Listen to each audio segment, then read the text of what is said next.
الرحمن الرحیم نحمدہ ونصلی علی رسولہ الکریم اما بعد۔ آج ایک سوال آیا ہے کہ کیا حالت حیض میں مہندی لگانے سے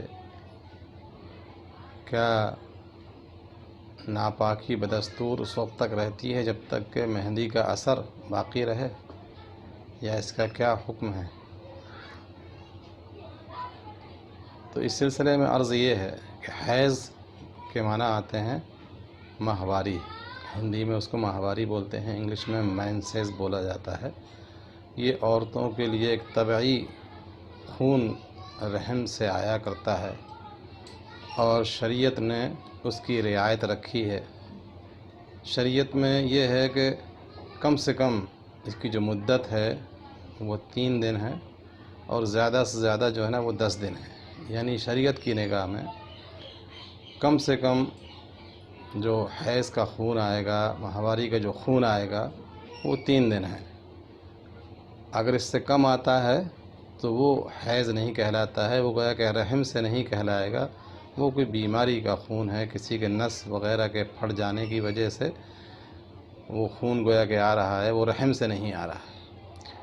اسی طریقے سے اگر 10 دن سے جو زائد ہوتا ہے وہ بھی بیماری کا خون مانا جاتا ہے، جس کو استحاضہ کہتے ہیں فقہی اصطلاح کے اندر۔ وہ گویا کہ حیض نہیں ہے، وہ ماہواری کے حکم میں نہیں ہوگا، جس کو شریعت نے معاف قرار دیا ہے کہ حالت حیض میں اللہ رب العزت نے ان دنوں کی نمازوں کو معاف کر دیا ہے، ان کی قضا بھی واجب نہیں ہے۔ اور البتہ جو روزے ہیں رمضان کے، وہ ان کی قضا واجب ہوگی۔ ان ایام میں نہ تو نماز پڑھ سکتی ہے، نہ روزہ رکھ سکتی ہے، لیکن نماز گویا کہ معاف ہے، نماز نہیں پڑھنی ہے، لیکن روزے جو ہے نا وہ رکھنا ہے، ان کی قضا گویا کہ کرنا ہے۔ ان ایام میں ناپاکی کی وجہ سے روزے نہیں رکھے جا سکتے ہیں۔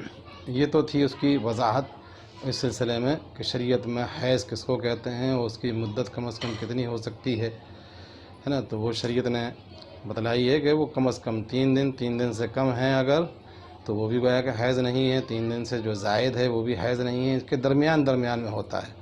اور اس میں جس کی جو عادت بھی متعین ہو جائے، کسی کو 4 دن، کسی کی 5 دن، کسی کی 7 دن، جیسی عادت ہو، تو اس عادت کے مطابق پھر اس کو خون کو گویا کہ مانا جاتا ہے۔ تو اس سلسلے میں جو سوال کیا گیا ہے کہ کیا کوئی اگر اس حالت میں کوئی اگر مہندی وغیرہ لگا لے تو کیا جب تک مہندی کا اثر رہے گا تو اس وقت تک گویا کہ وہ پاک نہیں ہوگی اس حیض سے؟ ایسا نہیں ہے، بلکہ حیض سے پاکی یہی ہے کہ جتنے دن بھی اس کو حیض آتا ہے، 3 سے 10 دن کے درمیان جس عورت کی جو عادت ہے، جو اس کے لیے حیض آتا ہے، وہی گویا کہ اس کا حیض تصور کیا جائے گا، اور اس کے بعد میں پھر اس کو پاک تصور کیا جاتا ہے۔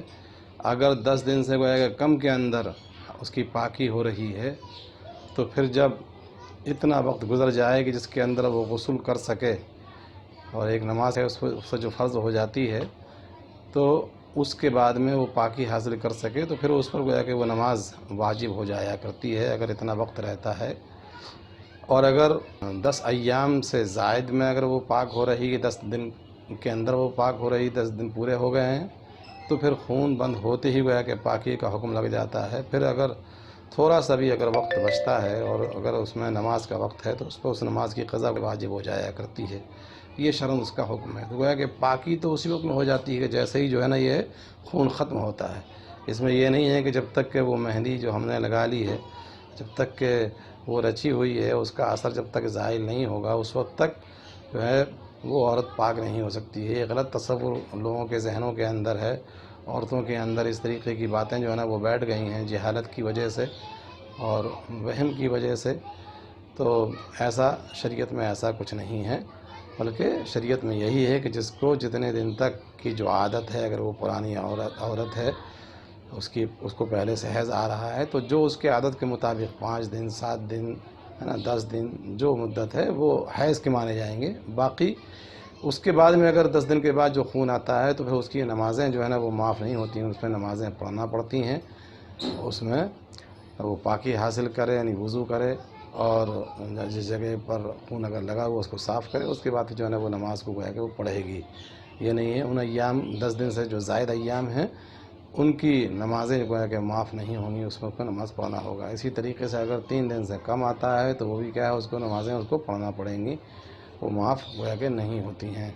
اس لیے کہ اس کو استحاضہ کہا جاتا ہے، اس کو شریعت میں حیض نہیں کہا جاتا ہے۔ واللہ اعلم بالصواب۔